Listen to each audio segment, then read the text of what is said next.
Welcome into another edition of New Track Record. Caleb Hatch and Justin Kinney with you on this rainy Wednesday evening, March 22nd, as we record it here in Fort Wayne, Indiana. Hello, Justin. Hi, Caleb. How are you? Oh, living the dream. Counting down the days, the hours, the minutes until I'm down in Pensacola Beach for spring That's break. Right. Yeah, that's next week. So. Yep. Leave on Friday. So I'm jealous. I'm like, I need the sun to come back here. Yeah. Because it's been gloomy recently. Yeah, and anytime we're in that time of the year, too, where if it's sunny, it means it's cooler or cold. Yes. It could be sunny, but 37 degrees. Yes, or it's warm and overcast or rainy. Like the last couple days. Yeah, like pretty much. So you either or. But you can't win here in the Midwest. Not at all. But we're getting to mid-March here. Maybe we can dabble into some decent temperatures, decent days here as we get closer to April. But won't have to worry about that next week for me. I'll be in Pensacola Beach. No. And Mark Miles and the IndyCar contingent didn't have to worry about that recently either, as they were on the move looking at a potential future race for this series. Yes, international race talk. We'll have some of that. Yeah, but with some actual tangible discussion. Yes. There's actual movement. Not dumb rumors and Google translating articles. Right. That's what this usually is. Yeah, trying to figure out, was it Portuguese in Argentina or is it Spanish? It'd be Portuguese. Portuguese, yes. Trying to figure that stuff out. I don't know. Plus, the Indy 500 field is full. Naturally, right after we recorded last week's episode that we recorded early for scheduling purposes only, as always. Ryan Hunter-Reay announced in the second car for Dreyer Reinbold Racing. So the former Indy 500 winner is back.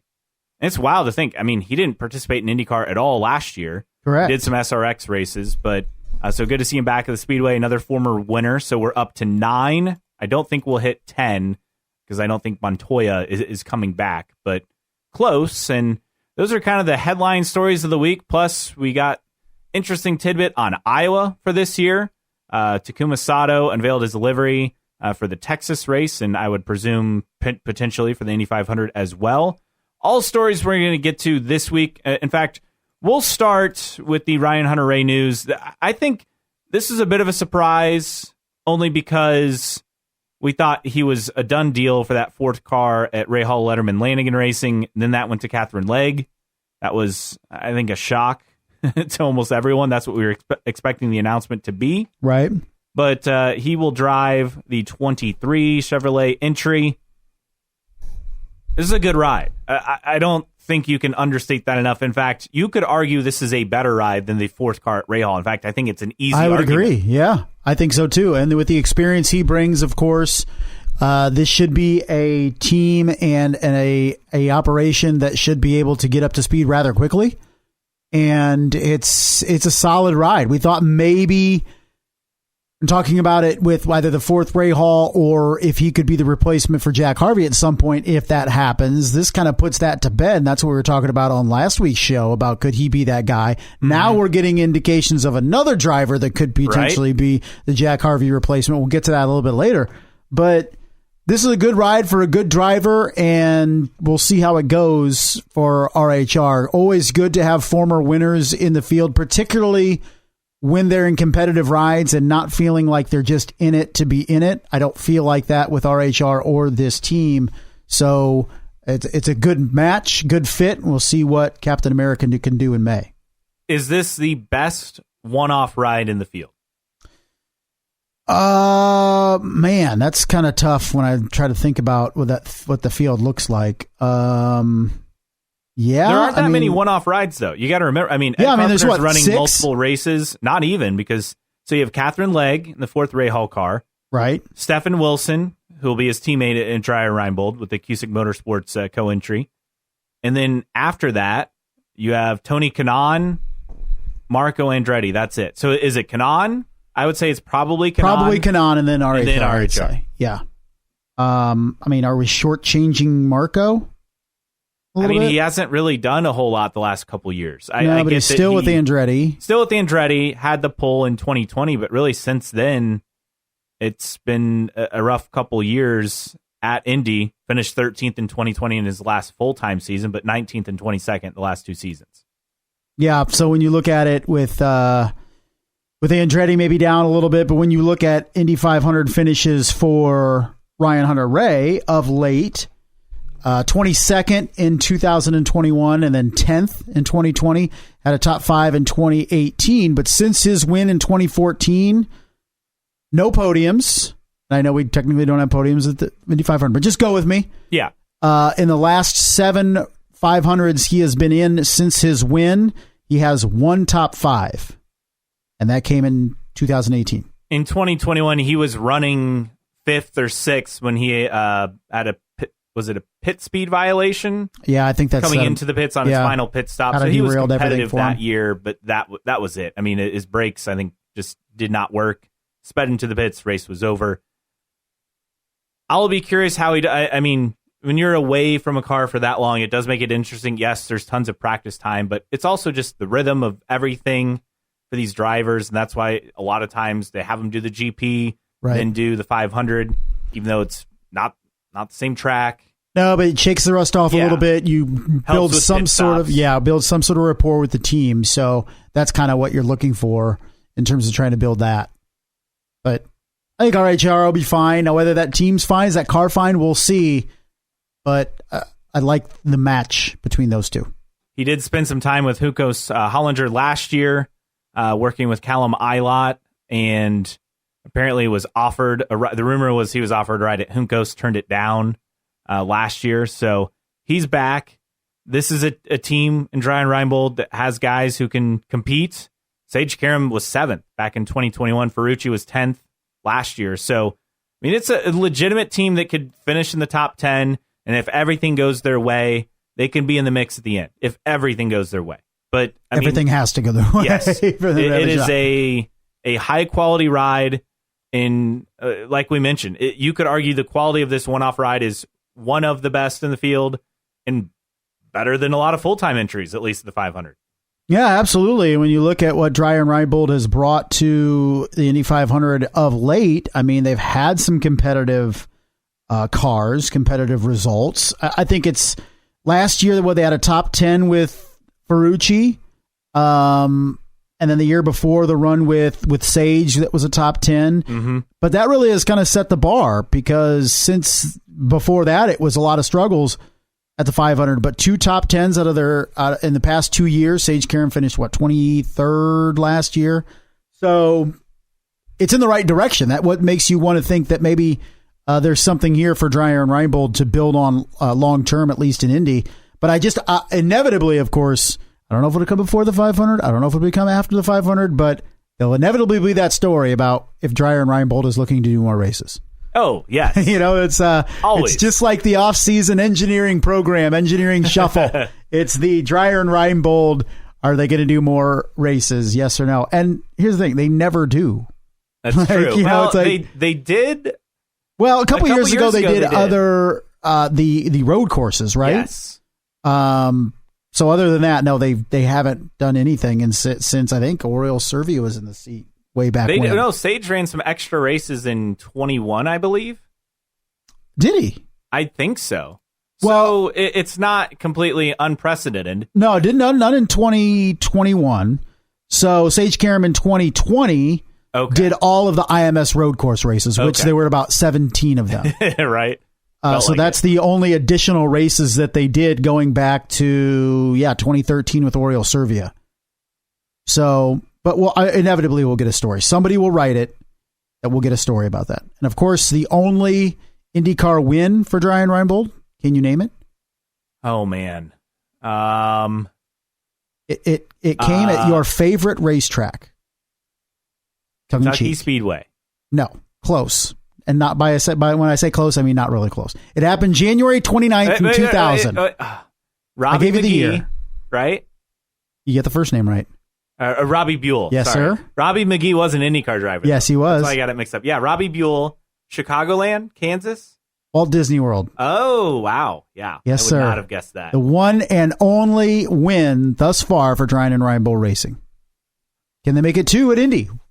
That would be massive for that team, and you would hope they would run. Yeah, I would hope they would run additional events after that, right? You'd think they'd be able to get the sponsorship. Yeah, Dennis Reinbold will be like, nope, I'm taking my money and I'm getting the hell out of here. I'm not doing any more races.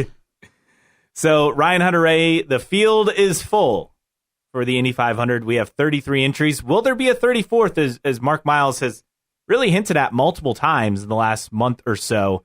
And you look at the drivers and the options. We talked about this some last week, but the drivers at play here: J.R. Hildebrand, Charlie Kimball, Sage Karam, Simone Di Silvestro, Ed Jones has been mentioned, R.C. Enerson, Linus Lundqvist. So possibilities: R.C. Enerson with Able Motorsports, assuming that the Enersons do indeed own that car. That was the Top Gun racing entry a couple years ago. If they own that car and they team up with Able, that's a possibility. It'll have to be a Chevy. Yeah. Honda said they're full. Obviously, it's usually the opposite, right? Yes. Usually Chevy says they're full. Foyt could expand to a third, but as we mentioned last week, they'd have to get full-time sponsorship for both cars, and then ABC Supply would be on that third entry. And you would think J.R. Hildebrand would be a great fit for that. But again, this is all sponsorship contingent. And for that team, after as tough as St. Pete was for them, I mean, you want to make sure you're fully funded. Absolutely. You don't want to take any risk there. So I still am of the notion of I'll see it when I'll believe it when I see it. Yeah. When it comes to a 34th entry. At this point, I just don't know. There's no shortage of interested drivers out there, that's for sure, and that's not unusual, of course. But there's just a probably a lack of available engines and enough money too. So I think if we were at 32 and you needed one more, something could come together. But now that you're at 33, what's the desire to be the 34th? Really, I mean, what does AJ Foyt gain by adding another car, considering they have issues on bump years getting all their cars in? So I'll be surprised if there's a 34th. I think we head into May, we head into practice with 33. I just don't see bumping this year. I don't either. The only wild card is if Enerson and Able Motorsports put something together with the funding. I don't think it'll be Foyt, just because they'll be focused on their two full-time entries, and rightfully so. Right. Unless there's a massive change, between Texas. It just feels like once you get to April 1st, it's really hard to get anything nailed down. That's kind of the cutoff point. So after the Texas weekend, if we don't see any movement, I would assume that's it. Yeah, and for Able Motorsports, that just seems like biting off too much too early.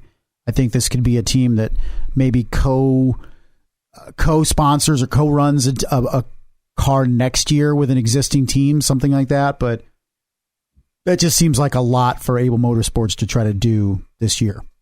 Speaking of other drivers, Linus Lundqvist, Rahal Letterman Lanigan Racing, he will test with that team April 3rd, day after the IndyCar race at TMS. Find that very interesting. Jack Harvey cleared for Texas after he missed the test at Barber last week. Yuri Vips stepping in for him. But this whole situation is fascinating because we had Yuri Vips do some tests with the team. You had Ryan Hunter-Reay mentioned as a guy who could take over for Jack Harvey if Jack Harvey struggles. And I would say the month of May is probably the cutoff point for that. And then now Linus Lundqvist. And the wording on the tweet for this, too, I think also is saying a lot because the wording is essentially, we hope to get him in some other races as well. I just don't see Rahal Letterman Lanigan fielding a fourth car this season. They already have 3 full-timers. So that just seems to be Linus Lundqvist potentially destined for that 30 car if Jack Harvey doesn't deliver. And I know people will say, it's unfortunate for Jack and blah, blah, blah. He has to perform. And quite frankly, he hasn't performed for Rahal Letterman Lanigan. It was always questionable to me why he left initially to go to Rahal Letterman Lanigan. But I don't know. I just I felt like he had a home at Meyer Shank and left, and it hasn't delivered, and he got demoted basically out of the Hy-Vee car, and now he's basically trying to tread water and keep his ride. And now you have a guy that has proven in the road to Indy that he's a capable prospect. Now, whether that translates to IndyCar, who knows? But he's a guy that definitely deserves an opportunity, and that opportunity could come at the expense of Jack Harvey if he doesn't turn things around, and turn things around quickly. I mean, he has, like you said, till May.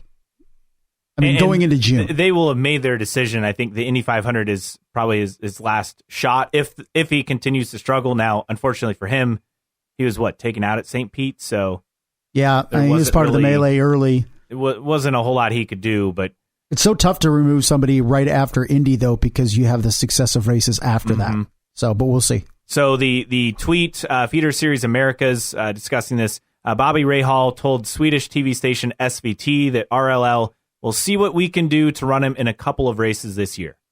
Now, are we trusting the translation between Swedish and English? I am, just because the people who run this account, they're European based, so I would think they would get this. You would hope so. Correct. Hopefully they didn't take what Bobby was saying and misconstrue it. But no, I don't think so. I think Linus Lundqvist, we said it before, Linus Lundqvist is going to be in a seat at some point this year, whether it's for 1 race, 3 races, 6 races, who knows, but he's going to be in a seat by the end of the year. Should he be a full-time seat? Absolutely. We've talked about it, but at least he's still on the radar of prospective IndyCar teams. And that 30 car is very much a hot seat right now for Jack Harvey. It does not seem like a good spot. I don't know what else to say. Yeah, it feels like a make or break here of the next couple of weeks, next couple of races through the Indy 500.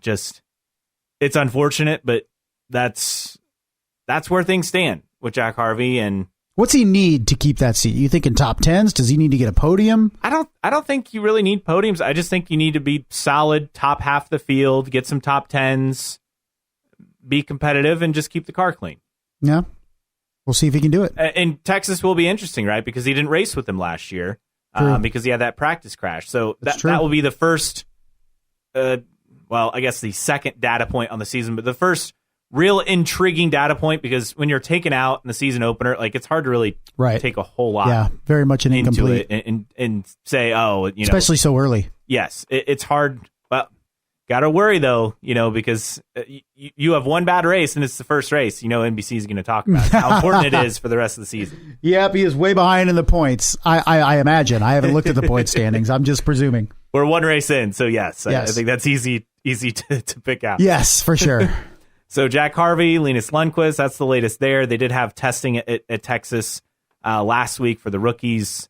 Agustin Canapino among them, getting his first shot at the oval, and I think he's going to enjoy that kind of racing without a doubt.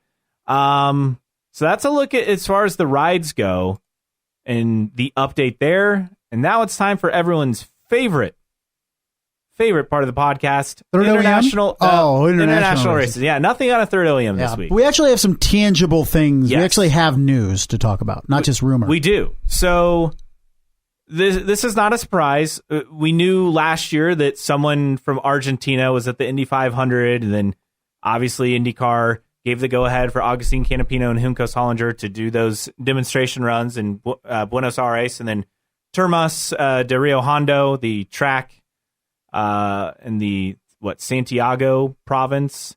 I think so. I'm looking at the Wikipedia here. So a lot of officials were there earlier this week.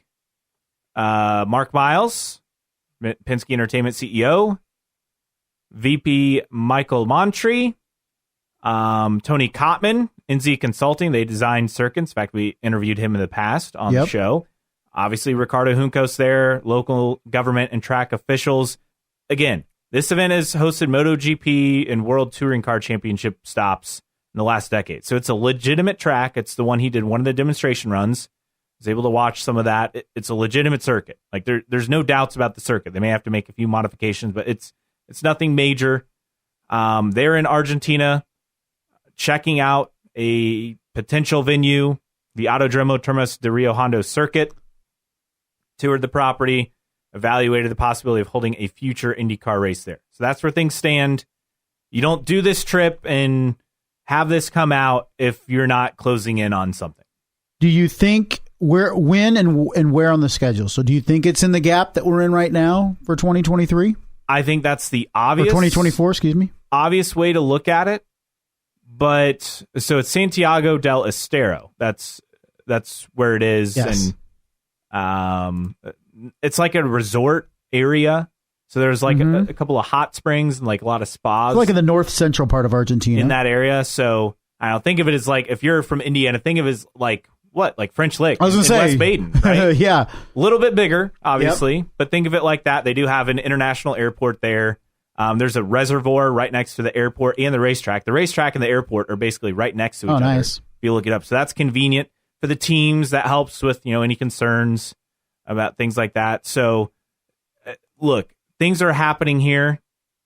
I would be, I don't want to jump the gun, but I'd almost say I'd be more surprised if this doesn't happen next year. Now, I don't know how it would happen on the schedule as far as, is it an exhibition? Is it a race? Is it, when do they run it? Because you have to remember, Argentina right now, summer. Mm-hmm. Now they're coming to it would have just switched, right, to fall, I guess. Yeah, but still close enough. I mean, so it's still warm down that's the other factor to look at it as far as what it means.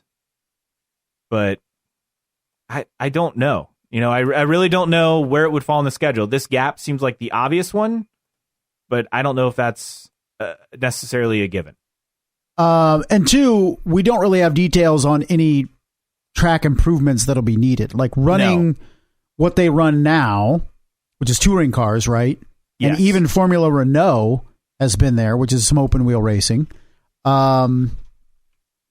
There's different expectations for safety than IndyCar. So where are we at with IndyCar? Runoff areas, right? Or pit and garage areas. This is actually something that the pit buildings were destroyed in a fire in February of 2021. And I imagine they've been rebuilt since then. But infrastructure for the track, like, does this have it in place, or is it IndyCar coming and saying, okay, you're going to need this, this, and this before you're going to be on the schedule, and then it could take 2 years to do that stuff. So those are the details we lack as of right now on what was the discussion, what's needed.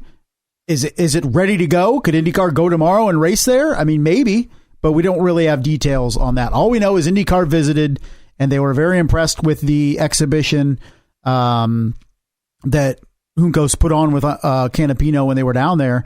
And they really kind of want to take advantage of that. I just, you want to make sure the infrastructure is in place, but you also don't want to waste an opportunity too. Is you need to get there sooner rather than later. The other thing is, so weather-wise, for example, recently it was approaching 100. The highs are ranging from the low 80s to the upper 90s for the next 10 days on the forecast. So it's hot, it's muggy. For the weather there that time of year. The average high for March is 86, April 79, but it's not going to be April, right? Because that cuts in unless it's the beginning of April and they move Texas up a week. But you're going to need probably 2 weeks after St. Pete as far as travel goes and getting everything down there. I mean, ideally you find something in this gap, but right. I don't know if it fits in the gap, I guess is how I look at it. And could this be something better served as a race in October or late September? September, the average high is 80 degrees, October 86, because again, reverse. So right, our winter is their summer. So it starts to cool off come March, and then the cool period is May, June, July. I think for a series that has struggled to fill the early part of the schedule, this makes more sense early on, whether it's a February exhibition or a February points race or a mid-March points race. I think it makes a lot of sense at this portion of the schedule because IndyCar continues to flounder when it looks for really opportunities to race early in the season. Yeah, if you take whatever, if they're going to say, hey, we'll do this race, shipping costs will be covered by, say, DHL or someone, right, which is a partner of one of the teams in the series. Seems like a way to work something like that out. Remember, CART used FedEx back in the day for shipping, transport of stuff for their international races. So this seems like an ideal scenario.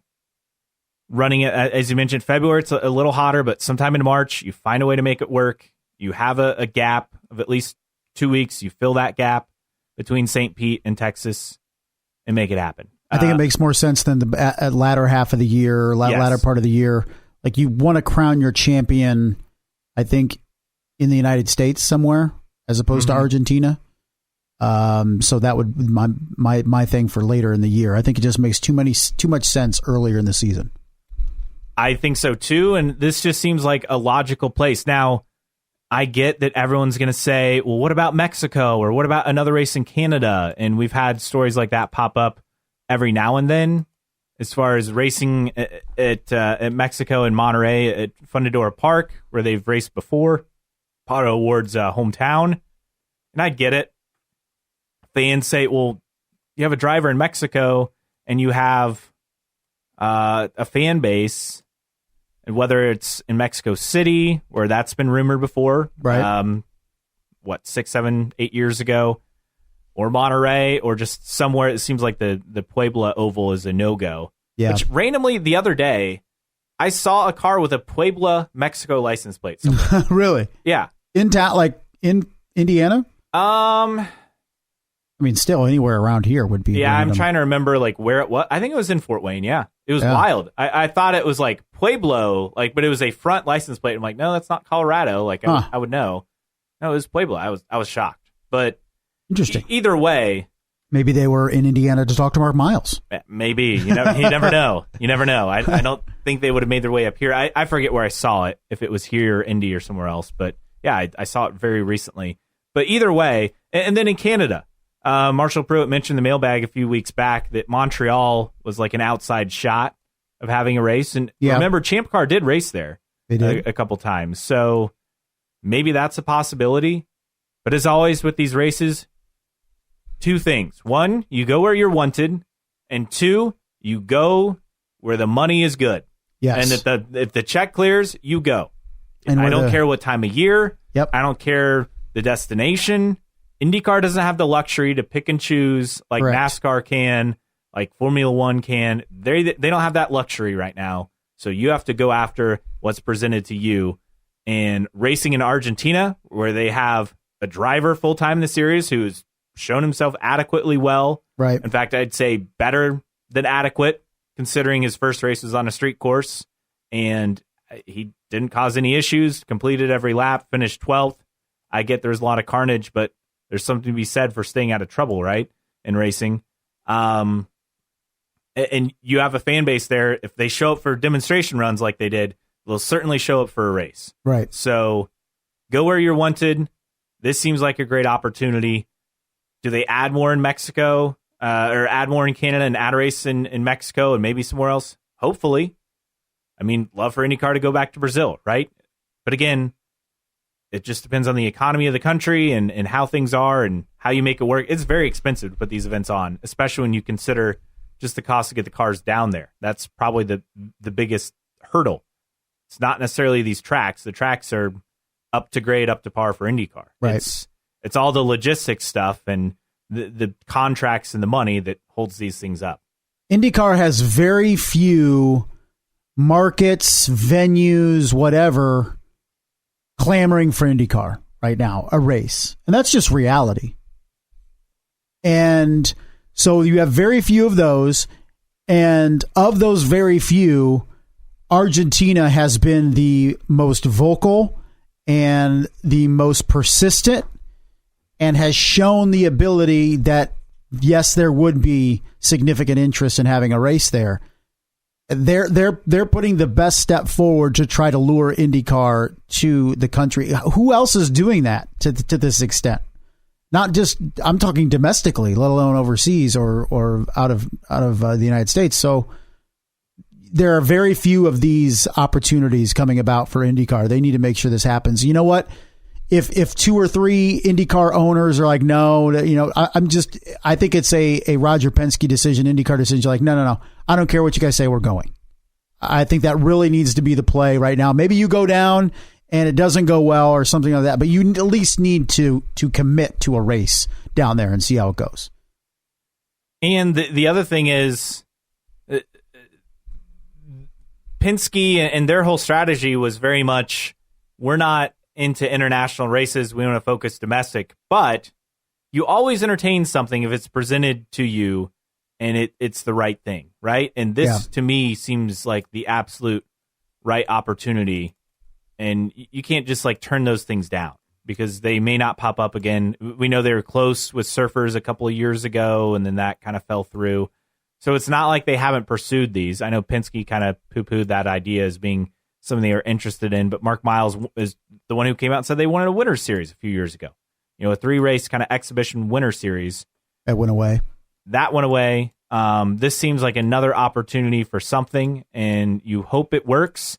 I get it. This is not like an area people are familiar with, because I would argue people aren't familiar with Argentina beyond Buenos Aires, right? But this is the resort area of the country. It has international airport access. This is a great track that's hosted other world-class series and events. Most of the time, you're looking for something to say, oh, this is not legitimate, this is a problem.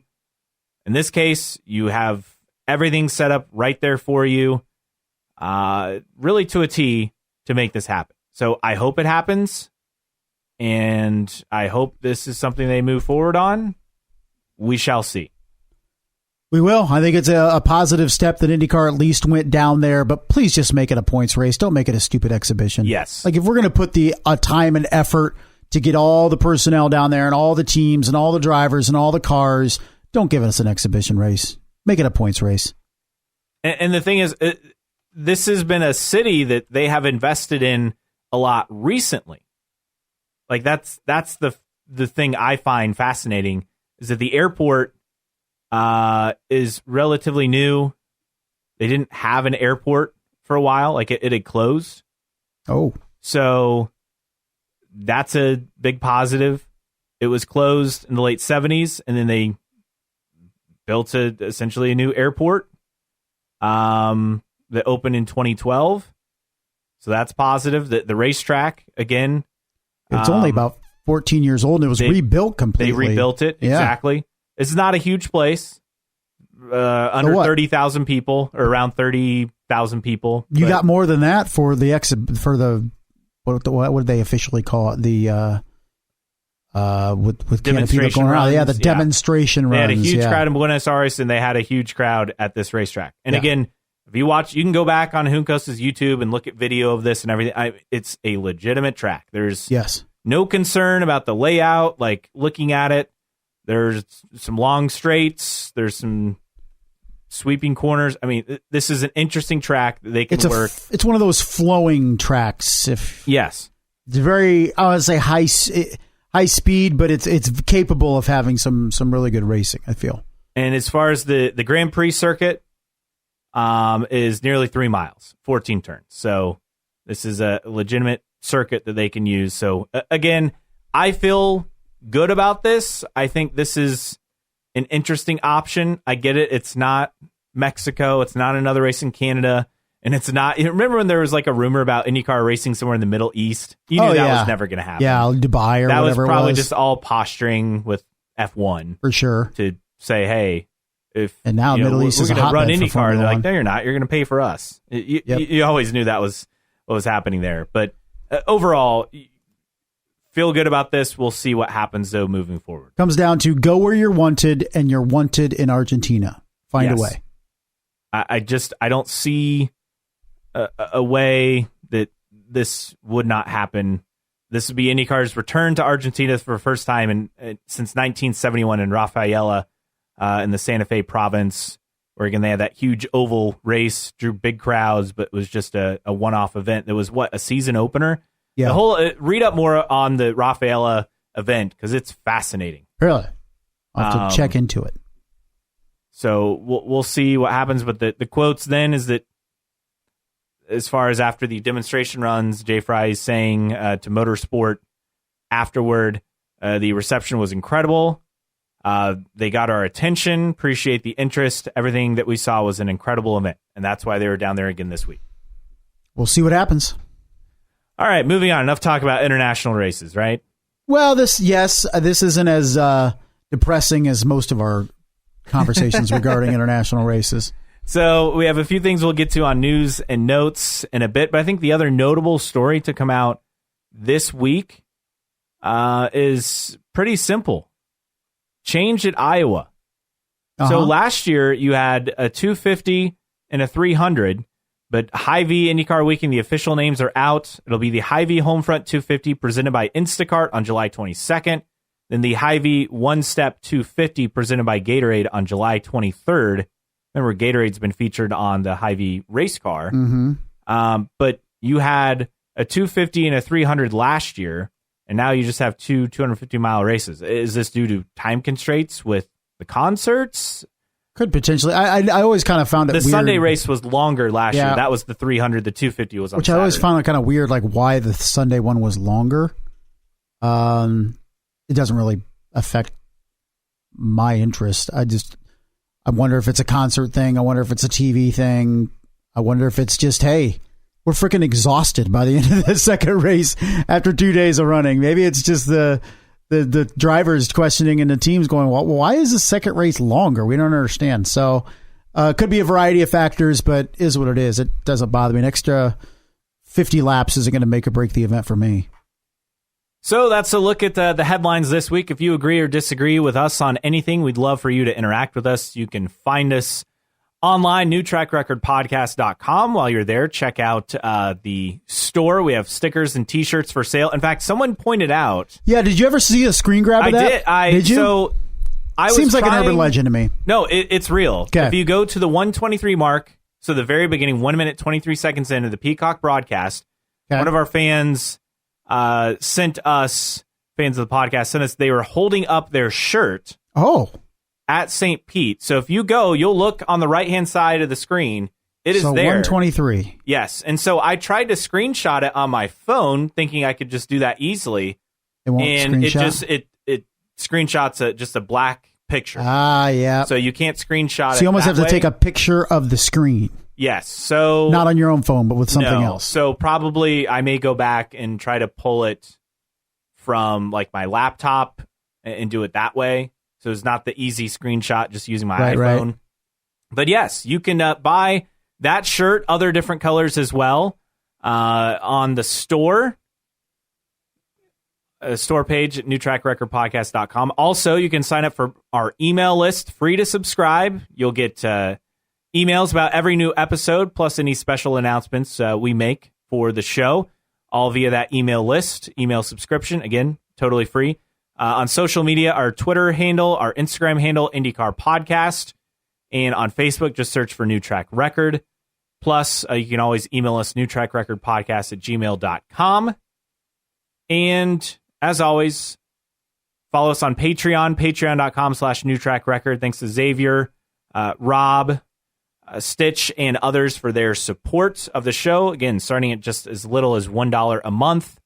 And you can always subscribe for free, follow us for free via your favorite podcasting platform, Apple Podcasts, Spotify, Podbean, Google Podcasts, Amazon Music, wherever you listen to podcasts. All right, mailbag time to get to this week, as Justin is very earnestly searching for this on I'm Peacock. Stuck watching... what is this? An ad? Yeah, it was Real Housewives something. I don't know. So what? 123 is where we're at. A minute 23 seconds. So right when they're doing the intro and Lee Diffie's talking, like it's there. You'll see it on the right hand side of the screen. Yeah, here we are. I got an overhead T-shirt shot of. And this is the IndyCar Live, sponsored by. You're on the right track. 122, 23. Look to your right. A little bit later. Hold on. Oh yeah. So is it like it's not white? It's like a gray. Yeah, I see it. You see it. Yeah, it's there. Let's see if I can take a picture. Yeah, I tried. I couldn't get it to work. So it probably won't let me. No, it's just blank. Yeah, exactly. That's the same issue I had. So mailbag entries. Linus Lundqvist getting a test. Hunter's Way 67 says, has any driver needed a strong result more than Jack Harvey does right now? I think not. No. I mean, I'm sure there's been examples, but he knows his backup is against the wall to the point where the team is already testing guys to replace him. Elsewhere, Jeremy from HBG, Jack Harvey's leash can now be measured in nanometers. Yeah, I don't think they make a move till after the 500. No. That's not going to happen, but yeah, his leash is incredibly short. It's a tricky situation, but yes, it does not seem very positive the way things are going. Some thoughts on Ryan Hunter-Reay getting an Indy 500 ride. Demise 90 Racing. I feel like this was overdue. Glad to see he's back in an IndyCar at the 500. Absolutely. Hunter's Way 67, Captain America is back. This is a decent car. I expect him to have a good race. Yeah, look, expectations are high for this. I don't think there's any way to doubt that. This is a really good ride for him. And then we had a couple others on the mailbag. Let's see, this one talking about TV ratings from Poet Shevchenko. Quick TV ratings. No, F1 has more viewers in the key demo than NASCAR Cup. And that is the 18 to 34 crowd, I believe. F1 681,000, NASCAR 606,000. So IndyCar this is from recent, so they weren't racing, but long way to go on that one for IndyCar, unfortunately. Yeah, unfortunately. You always have to bring up some negatives. I'm a realist. I'm always positive here. You always have to bring it down. I know a lie when I hear it, so I'm just going to skip past that. And then I believe we also had an email entry. Yes, this is from our T-shirt submission. So thanks to Don Davis. Again, if you check at the 123-minute mark, the start of the Peacock replay of the St. Pete race, you can see me holding up my New Track Record T-shirt on the right side of the screen. I held it up until my wife yelled out, "Hey, pervert, put your shirt back on." Oh, he had his shirt off? Not very nice. Afterwards, some fans asked me about the podcast, and I filled them in. Hopefully, it resulted in a few new subscribers. So, Don, we appreciate your outstanding efforts. Yes. Especially now that we're pointing it out. And again, T-shirts for sale at newtrackrecordpodcast.com in the store. Free plug. But, Don, thank you for your efforts going the extra mile. We really appreciate it. That's awesome. I thought that was really cool. It's amazing that no one else pointed it out, but it was so quick. You had to go back and watch it because I didn't catch it at first. But me neither. Right at the 123 mark, right-hand side of your screen, IndyCar Live, that is where you can check that out. So that's a look at the mailbag this week. Time for news and notes. A few things. Takuma Sato's car unveiled for Texas. Terras Honda. Its new overall group name. Iconic brands NGK and NTK will continue to exist. So I've actually heard of those. Those have been on like a lot of acronyms in there, but it's a slick looking car. Looks nice. Different colors, white, black, and what would you say? It's like a blue-green color? It's like I don't know if it's a teal, but... Yeah, I'm bad with color names. I don't even want to get in trouble for saying the wrong blue-green. Yes, blue-green. That seems pretty safe. Scott McLaughlin.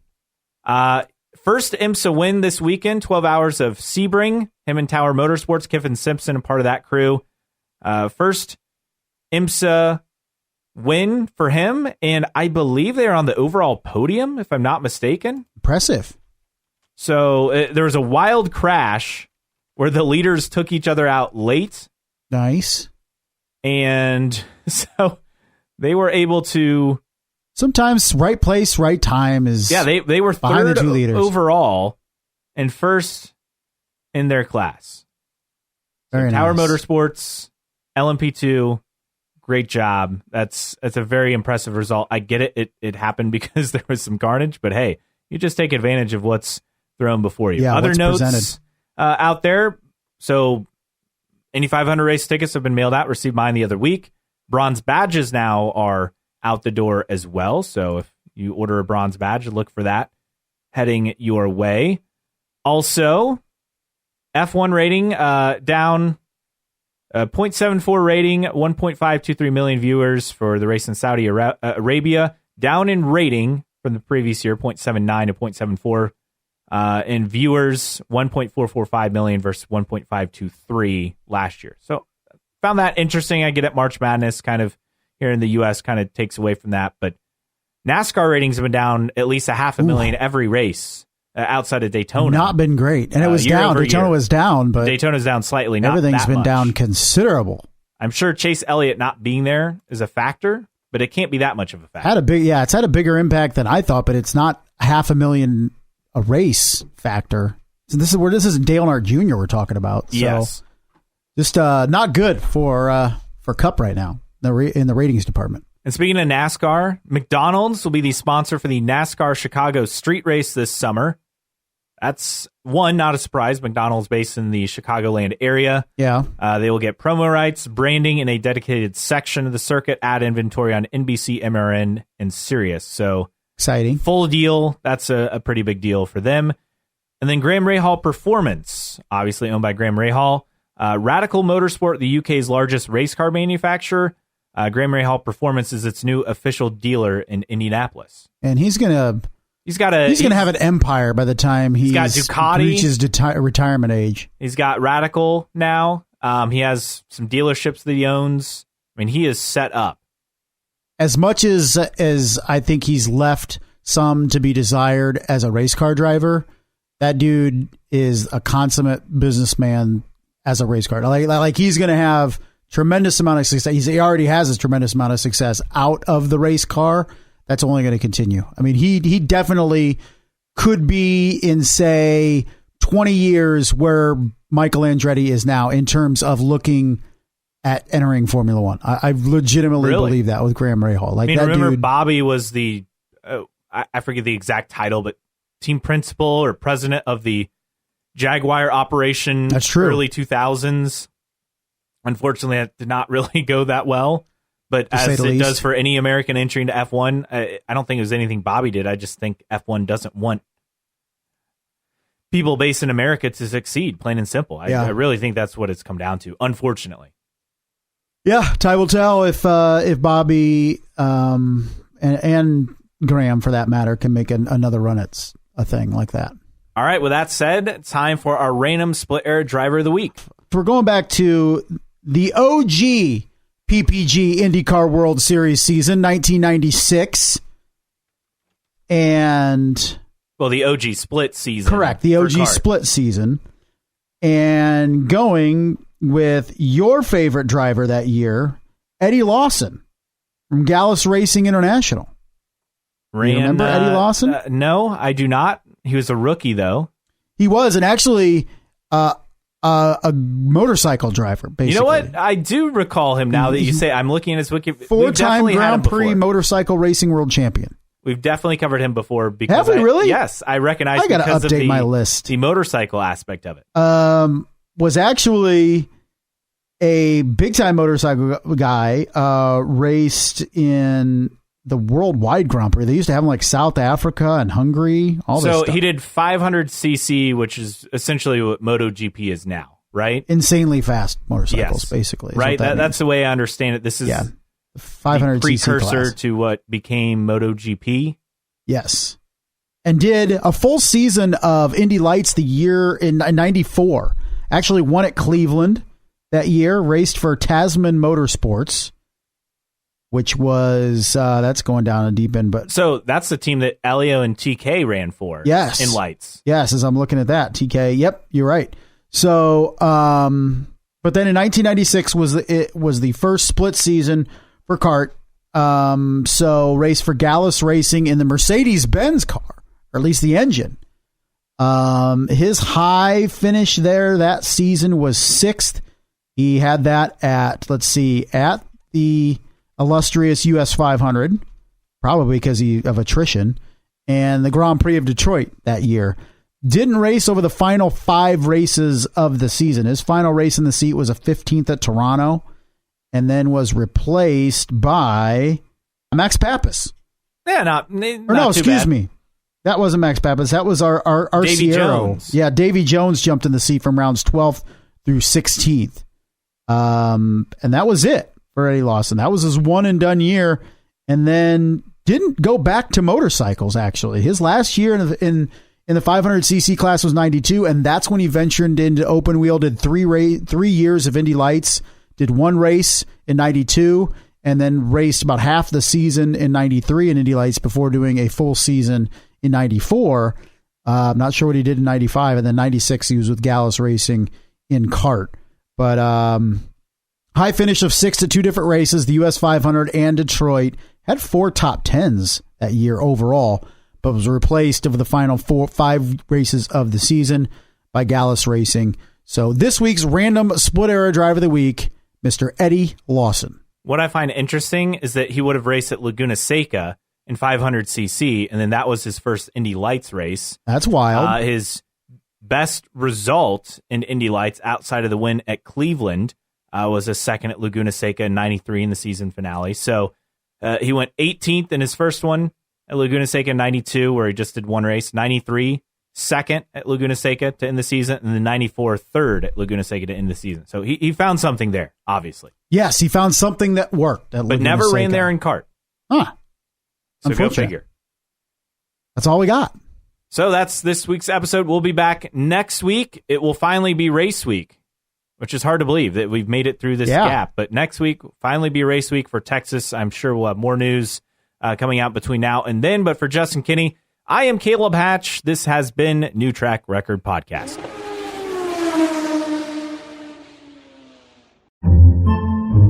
Podcasts by Federated Media.